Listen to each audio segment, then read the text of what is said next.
एक अनजाने पहाड़ी गांव में जन्मा एक नन्हा सा बालक। तारीख थी 23 जुलाई 1906। मध्य प्रदेश के एक छोटे से गांव के इतिहास में जन्म हुआ उस बच्चे का जिसने आगे चलकर पूरे ब्रिटिश साम्राज्य की नींव हिला दी। जानते हैं वो कौन था? गांव की धूल मिट्टी से सनी गलियों में खेलता एक साधारण सा किशोर, पर उस समय किसी को अंदाजा भी नहीं था कि यही बच्चा एक दिन भारत की आजादी का अमर प्रतीक बनेगा। उसका नाम था चंद्रशेखर आजाद। भारतीय इतिहास का वो नाम जिसे सुनते ही अंग्रेजों के दिलों में खौफ पैदा हो जाता था। और ये कहानी शुरू होती है उसके जन्म से। 1906 का 23 जुलाई मध्य प्रदेश के अलीराजपुर जिले के भावरा गांव में जन्मे चंद्रशेखर सीताराम तिवारी। उनके पिता सीताराम तिवारी एक साधारण इंसान और मां जागरणी देवी धर्मपरायण दृढ़ निश्चयी महिला, जिन्होंने अपने बेटे को पढ़ा लिखा कर बड़ा इंसान बनाने का सपना देखा। हालांकि चंद्रशेखर का पैतृक गांव उत्तर प्रदेश के उन्नाव जिले का बदरका था। परिवार का गुजारा चलाने के लिए पिता काम की तलाश में भावरा आ गए। गांव के सादगी भरे वातावरण में पला ये बच्चा शरारती था, खेलकूद में निपुण था और साहस का जीता जागता प्रतीक था। कहा जाता है बचपन में उसकी जुबान पर अक्सर एक ही बात रहती, मैं कभी हार नहीं मानूंगा। किसे पता था ये साधारण सी बात एक दिन पूरे देश की आजादी की शपथ बन जाएगी। भावरा के उस शांत गांव में जन्मा चंद्रशेखर धीरे धीरे बड़ा होने लगा और बचपन से ही उसकी अलग पहचान सामने आने लगी। चंद्रशेखर था बेहद चंचल और शरारती। गांव के मैदानों में दौड़ना, कुश्ती लड़ना, पेड़ों पर चढ़ना, ये सब उसका रोज का खेल था। ताकत और जोश में वो बाकी बच्चों से बहुत आगे था। किसी भी खेल में या किसी भी लड़ाई में उसे जीतना ही था, यही उसका अपना नियम था। लेकिन चंद्रशेखर सिर्फ खेलों में ही नहीं, दिल से भी बेहद जिज्ञासु था। बचपन से ही उसे कहानियां सुनना बेहद पसंद था, खासकर वीरों की कहानियां। यही कहानियां उसके मन में आजादी के पहले बीज बो गईं।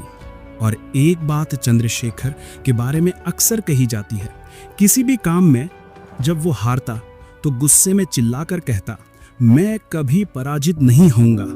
गांव वाले उस समय हंस पड़ते थे, पर कोई नहीं जानता था कि यही दृढ़ निश्चयी लड़का एक दिन अंग्रेजों के सामने अडिग प्रतीक बनकर खड़ा होगा। पर चंद्रशेखर की जिंदगी सिर्फ गांव और खेलों तक सीमित नहीं रही। ये शरारती मगर साहसी स्वभाव का लड़का जब अपनी मां के आग्रह पर काशी की विद्यापीठ में पढ़ने गया, तब उसकी जिंदगी ने एक नया मोड़ लिया और वहीं से शुरू हुई उसकी असली क्रांतिकारी यात्रा।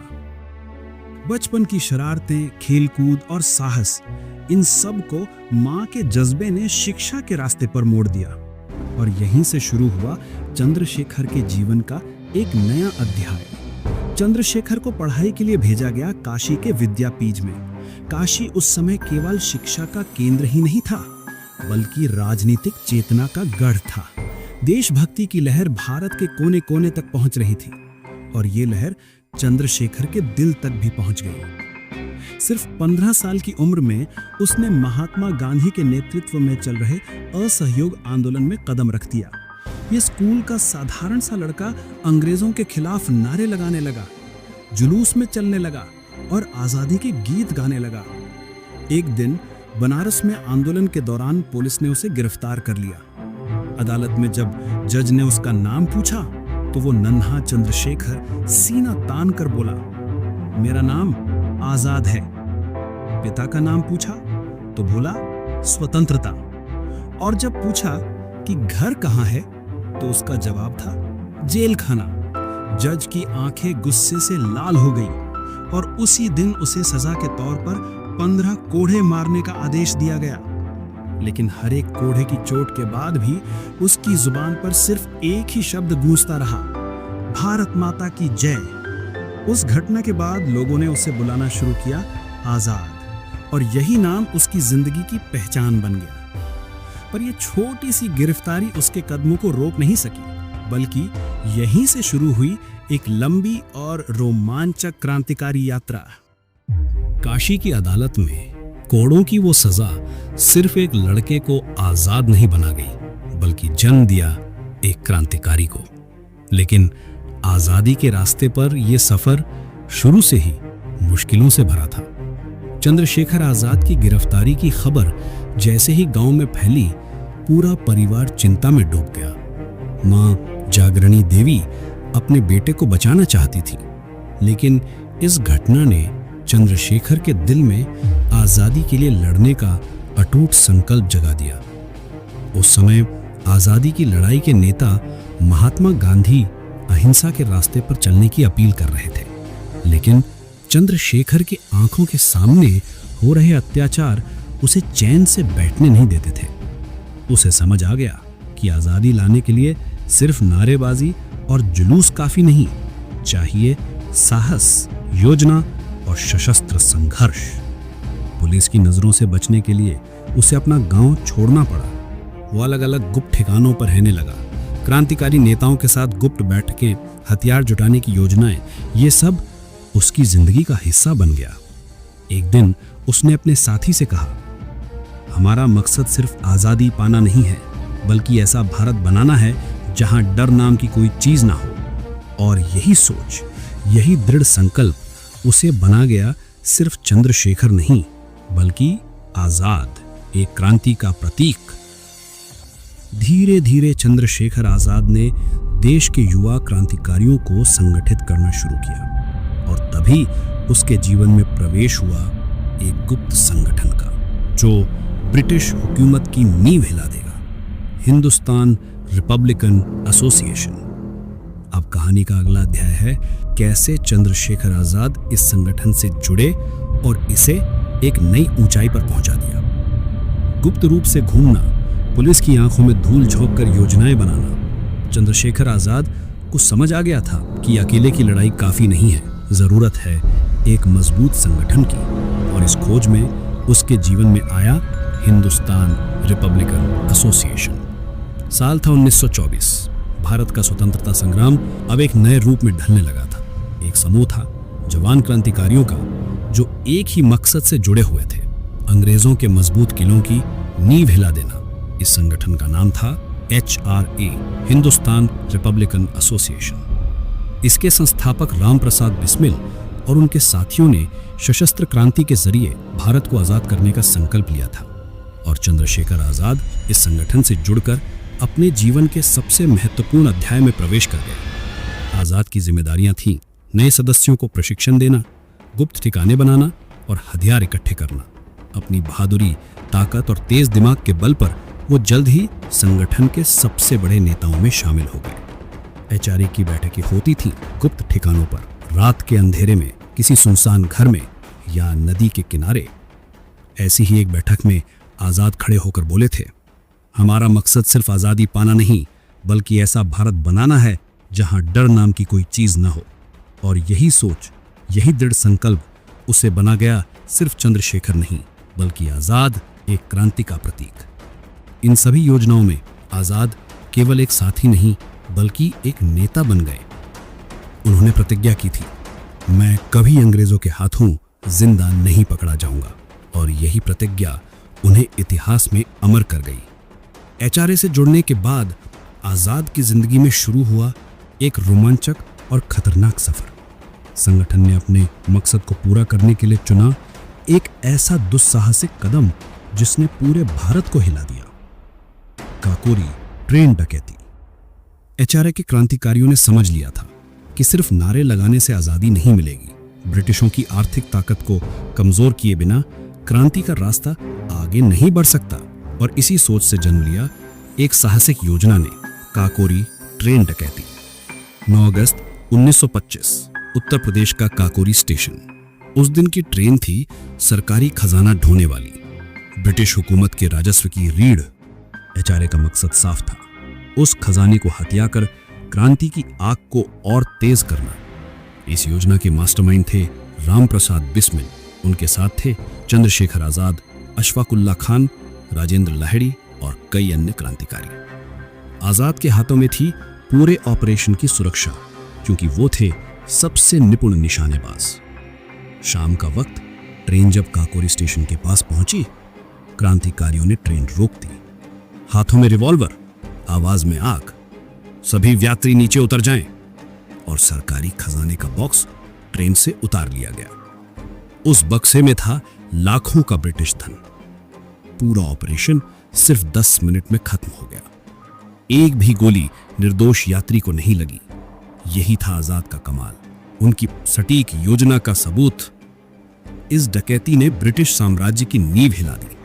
अब वो समझ गए कि भारत के क्रांतिकारी सिर्फ बातें नहीं करते, वो काम करना भी जानते हैं। लेकिन इस घटना के बाद शुरू हुआ भयानक दमन चक्र। एक एक कर कई क्रांतिकारी पकड़े गए।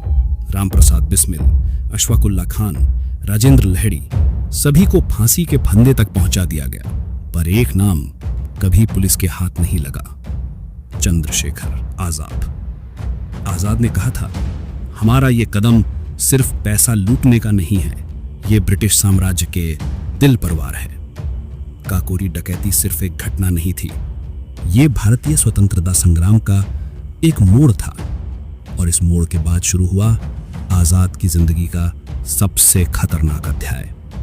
एक नए संगठन को गढ़ने का संघर्ष, जो बाद में कहलाया हिंदुस्तान सोशलिस्ट रिपब्लिकन एसोसिएशन। अब वक्त है जानने का, कैसे चंद्रशेखर आजाद बने भारत के सबसे खतरनाक क्रांतिकारी संगठन के नेता। काकोरी डकैती के बाद ब्रिटिश सरकार ने भारतीय क्रांतिकारियों के खिलाफ ऐसा दमन चक्र चलाया जो पहले कभी किसी ने नहीं देखा था। एक एक कर क्रांतिकारी पकड़े गए, फांसी के फंदे पर झूल गए या फिर आजीवन कारावास में कैद कर दिए गए। लेकिन एक आदमी था जिसे कोई छू भी नहीं पाया, चंद्रशेखर आजाद। काकोरी घटना के बाद हिंदुस्तान रिपब्लिकन एसोसिएशन यानी HRA लगभग टूट ही गई थी। बिस्मिल, अशफाक उल्लाह, राजेंद्र लाहिड़ी सब शहीद हो गए थे, लेकिन आजाद ने कसम खाई थी, बिस्मिल भाइयों का सपना मैं मरने नहीं दूंगा, इस आजादी की आग को और प्रज्वलित करूंगा। आजाद भूमिगत हो गए और उनसे जुड़े कुछ नए क्रांतिकारी, पंडित नेहरू के प्रशंसक एक छात्र भगत सिंह, उसके साथी सुखदेव, राजगुरु और कई और नौजवान। इन्हीं सबको साथ लेकर आजाद ने संगठन को फिर से खड़ा किया और फिर साल 1928 में HRA का नाम बदलकर रखा गया हिंदुस्तान सोशलिस्ट रिपब्लिकन एसोसिएशन यानी HSRA। अब लड़ाई सिर्फ अंग्रेजी राज के खिलाफ नहीं थी, बल्कि एक समाजवादी और समानता पर आधारित भारत बनाने की जंग थी। आजाद थे इस संगठन के गुप्त नेता। उनका जीवन था एक चलती फिरती छाया युद्ध की तरह। कभी इलाहाबाद के किसी छात्रावास में छुपते, तो कभी रात के अंधेरे में क्रांतिकारियों को प्रशिक्षण देते। आजाद अक्सर अपने साथियों से कहा करते थे, हमारे खून की हर एक बूंद आजाद भारत के लिए है। बंदूक सिर्फ दुश्मन के लिए नहीं, बल्कि अत्याचार के प्रतीक को मिटाने के लिए है। धीरे धीरे आजाद भारतीय युवाओं के लिए एक किंवदंती बन गए। लोग उन्हें आजाद कहने लगे क्योंकि उन्होंने प्रतिज्ञा ली थी, मैं आजाद हूं और जिंदगी में कभी गिरफ्तार नहीं होऊंगा। ये प्रतिज्ञा सिर्फ उनके नाम को नहीं, बल्कि उनके व्यक्तित्व को भी अमर कर गई। ब्रिटिश सरकार ने उन पर इनाम रखा, लेकिन आजाद थे एक परछाई की तरह, हमेशा उनकी पकड़ से दूर। लेकिन जैसे जैसे HSRA मजबूत हो रही थी, ब्रिटिश साम्राज्य का गुस्सा भी बढ़ रहा था। उन्होंने ठान लिया था कि इस महान क्रांतिकारी को हमेशा के लिए खामोश करना है। और ये तैयारी आखिरकार जाके खत्म हुई एक खूनी दिन पर अल्फ्रेड पार्क में, जहां चंद्रशेखर आजाद ने अपने वादे को पूरा किया। काकोरी कांड के बाद आजाद की अगुवाई में HSRA एक नई ताकत के साथ खड़ा हो चुका था। इसी दौर में उनकी जिंदगी में आए 3 युवा क्रांतिकारी, भगत सिंह, राजगुरु और सुखदेव। इन सब का मकसद सिर्फ एक था, आजाद भारत। आजाद सिर्फ उनके नेता नहीं थे, बल्कि बड़े भाई की तरह उनके गुरु और मार्गदर्शक थे।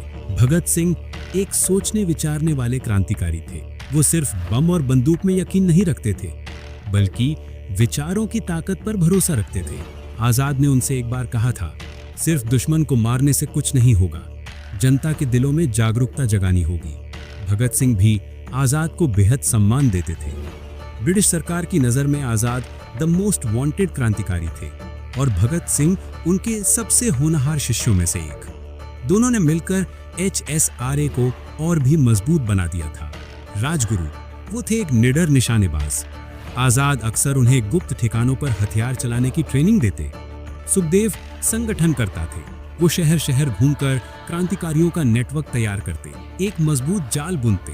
आजाद इन तीनों का मौन सहारा थे। उन्होंने उन्हें हिम्मत दी, अंधेरी रातों में निशाना साधना सिखाया और ये भी कि कैसे अंग्रेजी पुलिस की नजरों से बचकर संगठन को चलाना है। 1928 में लाला लाजपत राय की मौत का बदला लेने का फैसला हुआ। HSRA ने योजना बनाई ब्रिटिश पुलिस अफसर जेम्स ए सॉन्डर्स को मार गिराने की। इस योजना के पीछे थे आजाद। भगत सिंह, राजगुरु और आजाद ने मिलकर इस साहसी मिशन को अंजाम दिया। ये घटना पूरे हिंदुस्तान में आग की तरह फैल गई और HSRA को एक अजेय शक्ति में बदल दिया। 1929 में उन्होंने सोचा, सिर्फ बम या हत्या से कुछ नहीं होगा। अंग्रेजी हुकूमत की नीतियों का असली चेहरा जनता के सामने लाना जरूरी है। इसी सोच से भगत सिंह और बटुकेश्वर दत्त ने दिल्ली की सेंट्रल असेंबली में बम फेंका। हालांकि इस योजना में भी आजाद की छाया थी। वो सामने ना आकर भी क्रांति की दिशा तय कर रहे थे। आजाद, भगत सिंह, राजगुरु, सुखदेव ये चारों खून के रिश्तों से नहीं, विचारों से जुड़े एक परिवार थे। आजाद थे गुरु और ये तीनों उनके हाथों से गढ़े हुए योद्धा। उनका सपना एक ही था, एक स्वतंत्र और न्यायपूर्ण भारत। लेकिन ये रास्ता खून और बलिदान से भरा था और ये रास्ता उन्हें धीरे धीरे अमरता की ओर ले जा रहा था। सॉन्डर्स हत्याकांड के बाद पूरे भारत में क्रांतिकारियों के लिए एक निर्दयी शिकार अभियान शुरू हो गया। चंद्रशेखर आजाद अब देश के सबसे मोस्ट वांटेड क्रांतिकारी थे। ब्रिटिश पुलिस ने उनके सिर पर इनाम रख दिया था, लेकिन आजाद जैसे परछाई बनकर गायब हो जाते। कभी आजाद भिखारी का वेश धरते, कभी साधु बनकर गलियों में घूमते, कभी गांव के व्यापारी का भेष। दिन में गांव में छुपकर रहते, रात को गुप्त शरणालय में पहुंच जाते। कभी गंगा को नाव से पार करते तो कभी रेल के साधारण डिब्बे में छुपकर सफर करते। उनकी मौजूदगी रहस्य बन गई थी। लेकिन इस समय आजाद सिर्फ भाग नहीं रहे थे, वो HSRA Hindustan socialist Republican association को मजबूत बना रहे थे। उन्होंने क्रांतिकारियों को छोटे छोटे दलों में बांटा। हर दल को अलग जिम्मेदारी मिली। कोई हथियार जुटाने में लगा था, तो कोई संदेश पहुंचाने में, तो कोई शहर में राजनीतिक प्रचार की अगुवाई कर रहा था। आजाद हमेशा कहते थे, स्वतंत्रता का युद्ध सिर्फ बंदूक की लड़ाई नहीं है, ये बुद्धि, अनुशासन और त्याग का संगठन है। उन्होंने गुप्त रूप से उत्तर प्रदेश और बिहार के कई इलाकों में हथियारों के भंडार बनाए। खुद क्रांतिकारियों को बंदूक चलाना, बम बनाना और पुलिस की नजरों से बचने की कला सिखाते। उनकी योजनाओं से HSRA एक प्रोफेशनल क्रांतिकारी संगठन बन गया। आजाद इतने चतुर थे कि पुलिस कई बार उनके बेहद करीब पहुंचकर भी उन्हें पकड़ नहीं पाई। वो कभी किसी दुकान में चाय पीते, कभी गांव के मेले में साधु बनकर भीख मांगते। उनकी इस बुद्धिमत्ता ने ही उन्हें आजाद बना दिया था, क्योंकि वो सचमुच थे आजाद, ब्रिटिश जंजीरों से पूरी तरह मुक्त। 1930 तक आजाद सिर्फ एक क्रांतिकारी नहीं रहे थे, वो एक आंदोलन की रीढ़ बन चुके थे। उनकी अगुवाई में HSRA नई पीढ़ी के युवाओं तक पहुंची। भगत सिंह, सुखदेव, राजगुरु जैसे नौजवान आजाद से सीखते कि एक क्रांति को कैसे मजबूती और निरंतरता के साथ आगे बढ़ाया जाए। उस दौर का आजाद एक अदृश्य नायक था, जिसकी परछाई थी अंग्रेजों का डर और जिसकी मौजूदगी हर स्वतंत्रता सेनानी की प्रेरणा। उनका संगठित प्रयास आने वाले वर्षों में स्वतंत्रता आंदोलन का पूरा रास्ता बदलने वाला था। साल 1931 का फरवरी महीना। पूरा उत्तर प्रदेश ब्रिटिश पुलिस चंद्रशेखर आजाद की तलाश में चौकन्नी थी। चंद्रशेखर आजाद, जो अब तक पुलिस की आंखों में धूल झोंकते आए थे, उस दिन पहुंचे इलाहाबाद के एल्फ्रेड पार्क, जो आज चंद्रशेखर आजाद पार्क के नाम से जाना जाता है। उनके साथ थे एक युवा क्रांतिकारी साथी, सुखदेव राज। लेकिन एक गद्दार की सूचना पर पुलिस को आजाद के ठिकाने का पता चल गया। 27 फरवरी की सुबह एल्फ्रेड पार्क में वे गुपचुप बातचीत कर ही रहे थे कि अचानक ब्रिटिश पुलिस ने पार्क को चारों तरफ से घेर लिया। आजाद के पास सिर्फ एक रिवॉल्वर थी और कुछ ही गोलियां, लेकिन वो थे अड़िग योद्धा। पहली ही गोली में उन्होंने 2 पुलिस अफसरों को घायल कर दिया। फिर एक के बाद एक गोलियां चलाकर ब्रिटिश फौज को पीछे हटने पर मजबूर कर दिया। आजाद की सबसे बड़ी बहादुरी उनके साथी को बचाने का प्रयास था। उन्होंने सुखदेव राज से कहा, पेड़ के पीछे छिप जाओ, और खुद सामने से दुश्मनों का सामना करते रहे। आजाद जानते थे कि शायद आज ही उनकी जिंदगी का आखिरी दिन है। घंटों चली इस लड़ाई में आजाद की सारी गोलियां खत्म हो गईं, लेकिन वो कभी गिरफ्तार नहीं होंगे, ये थी उनकी प्रतिज्ञा। आखिरी गोली उन्होंने अपनी ही कनपटी पर चला दी और मौत के क्षण में भी आजाद नाम को सच कर दिखाया। आजाद का ये बलिदान पूरे भारत को झकझोर गया। ब्रिटिश उन्हें मार सके, पर उनकी बहादुरी और आत्मसम्मान स्वतंत्रता संग्राम में आग की तरह फैल गया। आज इलाहाबाद का एल्फ्रेड पार्क उन्हीं के नाम से जाना जाता है, जहां खड़े होकर आज भी लोग याद करते हैं उस अड़िग क्रांतिकारी की आखिरी लड़ाई।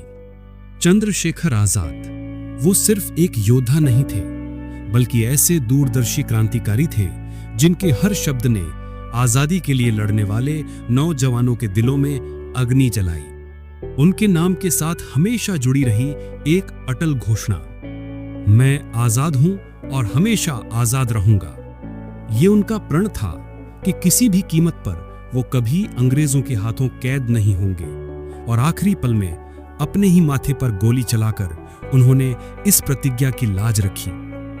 आजाद का विचार बिल्कुल स्पष्ट था, आजादी भीख में नहीं मिलती, उसे लड़कर हासिल करना पड़ता है। वो मानते थे कि देश का हर नागरिक शिक्षित हो, सचेत हो और निडर बने।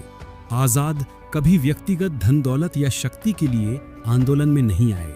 उन्होंने हमेशा आम लोगों के लिए अपना जीवन न्यौछावर करने को ही सबसे बड़ा कर्तव्य समझा। मेरा देश ही मेरा मंदिर है और मेरे देशवासी ही मेरे भगवान हैं। आजाद का ये अड़िग संकल्प, उनका आत्मसम्मान और उनका अदम्य साहस सिर्फ उनके साथियों को ही नहीं, आज भी लाखों दिलों को प्रेरित करता है। उन्होंने साबित कर दिया, आजादी के लिए आत्मबलिदान ही सबसे बड़ा धर्म है। चंद्रशेखर आजाद की जिंदगी शायद सिर्फ 25 साल में ही थम गई, लेकिन उनकी बहादुरी, आत्मसम्मान और बलिदान की कहानी हमेशा के लिए अमर हो चुकी है भारतीय इतिहास के पन्नों में। आज वो सिर्फ एक क्रांतिकारी नहीं, बल्कि एक ऐसी प्रेरणा है जो पीढ़ी दर पीढ़ी देशभक्तों के दिलों में जोश जगाती रही है। आज जहां उनकी आखिरी लड़ाई हुई थी, वही अल्फ्रेड पार्क आज जाना जाता है चंद्रशेखर आजाद पार्क के नाम से। भारत के कई शहरों में उनके नाम पर सड़कें, स्कूल, स्टेडियम, विश्वविद्यालय और पुस्तकालय बनाए गए हैं। मध्य प्रदेश के भावर में जहां उनका जन्म हुआ था, वहां आज एक भव्य स्मारक खड़ा है। डाक टिकटों से लेकर मूर्तियों तक आज हर जगह आजाद का अमर चेहरा हमारी यादों में जिंदा है। आजाद के इस वीर बलिदान के बाद पूरा भारतीय युवा समाज एक नई ऊर्जा से भर उठा। उन्होंने साबित किया, स्वतंत्रता के लिए बलिदान ही सबसे बड़ी ताकत है। उनके नेतृत्व में बनी हिंदुस्तान सोशलिस्ट रिपब्लिकन एसोसिएशन यानी HSRA ने भारत के स्वतंत्रता संग्राम में एक नया इतिहास रच दिया। आज भी जब चंद्रशेखर आजाद का नाम लिया जाता है तो दिल अपने आप देशभक्ति से भर उठता है। उनकी जिंदगी ने साबित कर दिया कि देशभक्ति सिर्फ एक नारा नहीं, ये है बलिदान की प्रतिज्ञा। देशभक्ति की इस अमर कहानी को सुनकर अगर आपके दिल में भी श्रद्धा की ज्वाला जल उठी हो तो इस इतिहास को हर किसी तक पहुंचाइए। मैं हूं मुन्ना और आप देख रहे थे हिस्ट्री इन ओल्ड। इतिहास जिंदा रहे, इंकलाब जिंदाबाद।